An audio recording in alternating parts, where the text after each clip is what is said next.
there's always been, there have been these perceptions that there's always an agenda if there's some guy from the West. What would you say in your defense? Well, I challenge people to read the book and see to what extent those criticisms could be true. My concern in this book was to reflect the voices of Sudanese and South Sudanese, politicians but also ordinary peoples. I profile cowherders and women who sell tea on the streets of Khartoum, and people who live in very remote places, and religious leaders, people from all parts of Sudanese and South Sudanese society, in an attempt to bring their voice to readers in Sudan, in South Sudan, throughout Africa and the world. Well, it looks like there's quite a lot to know and to learn about Sudan and South Sudan. Well, thanks a lot, Mr. Kapner. Mr. James Kapnell is the author of A Poisonous Thorn in Our Hearts, Sudan and South Sudan's Bitter and Incomplete Divorce. Thanks for joining us. It's time now for a short break, still to come on Africa 54. What Kenya's Lupita Nyong'o is doing to change the face of beauty. But first, a review of Wednesday's headlines.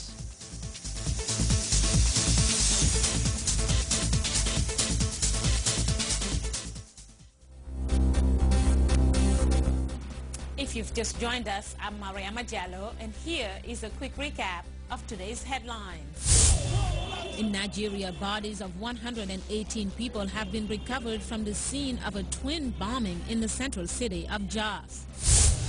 In Egypt, ousted President Hosni Mubarak and his two sons are convicted of embezzling public funds. In Malawi, the government deploys the army to contain violence at polling stations in heated national elections. In South Sudan, an acute cholera outbreak is now threatening the war-torn country. Finally, in Libya, the government announces national parliamentary elections on June 25th as violence escalates in the country. That's it for today. Thanks for watching. We'll see you next time.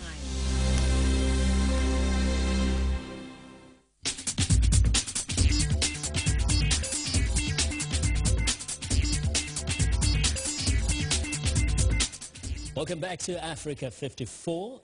The week's most famous bride-to-be is in Paris. Kim Kardashian stepped out onto the streets of the City of Light with baby North just days before her marriage to rapper Kanye West. The couple are in the French capital before celebrating their wedding in Italy on Saturday. Kanye was not spotted with a mother and daughter, but was seen earlier in the day.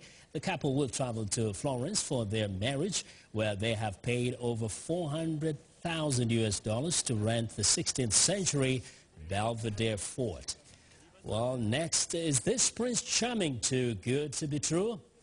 Well, that's the premise of the new reality series, I Wanna Marry Harry.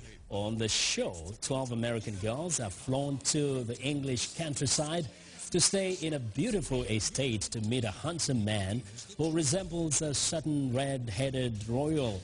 And of the Harry look-alike eliminates ladies along the way, and in the end, he admits to his real identity. Why would these women believe that a prince would go on a reality show to meet girls?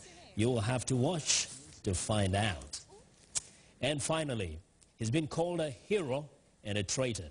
And now, he's got his own comic book. The 22-page biocomic called Beyond Edward Snowden begins by depicting the former security contractor as a young fan of a geek culture. The story then follows his adult path from being a new NSA agent to his life on the lam in a Russian airport. The comic book writer says she ended up being seduced by Snowden's story. The publication will be released on May 21st in print and digital form. And that is what is trending today. Well, Lupita Nyong'o is an Academy Award-winning actress and fashion icon. She was recently named as the world's most beautiful woman by People magazine. Some are calling her the new It Girl. But for others, Nyong'o, who was born in Mexico and raised in Kenya, is an inspiration. VOA's Mariama Diallo has more from Washington. It's been a big year for 31-year-old Lupita Nyong'o. In March, she won an Oscar for Best Supporting Actress for her role in the movie 12 Years a Slave, in which she played the role of a woman named Patsy. It was a privilege, and I got to be in this kind of place of despair momentarily, and just in my imagination, whereas this woman actually lived these atrocities, and that always grounded me. Nyong'o delivered a powerful performance. The film had a modest budget for a Hollywood movie and has netted huge profits. Then in April, a widely read U.S. magazine named Nyong'o 2014's most beautiful woman in the world. Young women like George Washington University student Danielle Noel are taking notice.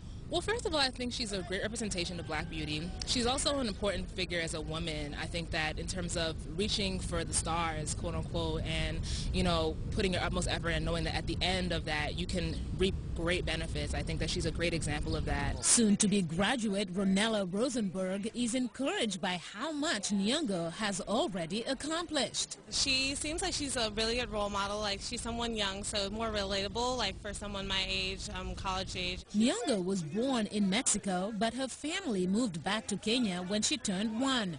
She got her master's degree in acting at Yale University. It's not only her on-screen talent that has people talking, it's also her dazzling red carpet looks and fashion aura, says Adrian Seven Washington, who recently styled Nyong'o's hair for the White House Correspondents' Dinner. She went from this really dark character in the movie to this really vibrant, beautiful, shining bright like a diamond on the red carpet. In an interview, Nyong'o says she once equated beauty with light skin, but has come to believe she too is beautiful. That has people like Ali Ibama glowing with pride. Pride that the image of beauty has transformed to include someone like her. Beautiful chocolate skin of African descent. That is just, it makes me proud. Nyong'o recently landed a contract with Paris-based Lancôme Cosmetics. Fans are eager to see what lies ahead for this rapidly rising star, who's also a writer, producer, and director. In Washington, Mariama Diallo, VOA News. Well, and that's our show for today. Be sure to watch Africa 54 on our website at voaafrica.com. For more news, tune in to VOA's evening radio show, Africa News Tonight, at 1800 UTC. And in the mornings today, Break Africa between 0300 and 0600 UTC, Monday through Friday. Thanks a lot for watching. From all of us in Washington, have a good night.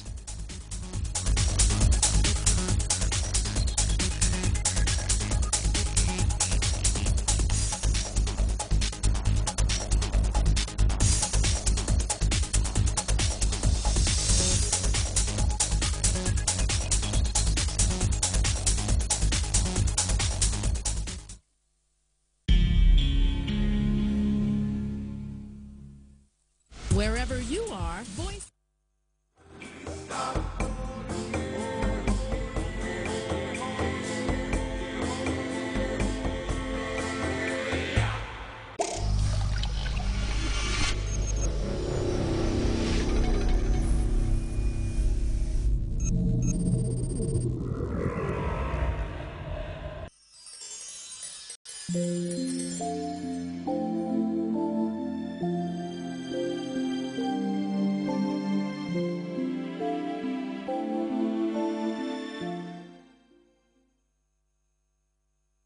رب العالمين والعاقبة للمتقين ولا عدوان إلا على الظالمين الصلاة والسلام على أشرف الأنبياء والمرسلين سيد المجاهدين وقاعد القر المحجلين وسيد جميع الأنبياء والمرسلين سيدنا ونبينا وحبيبنا وقرة أعيننا مولانا محمد بن عبد الله وعلى آله وصحابة الحر الميامين ومن تبعهم بإحسان إلى يوم الدين.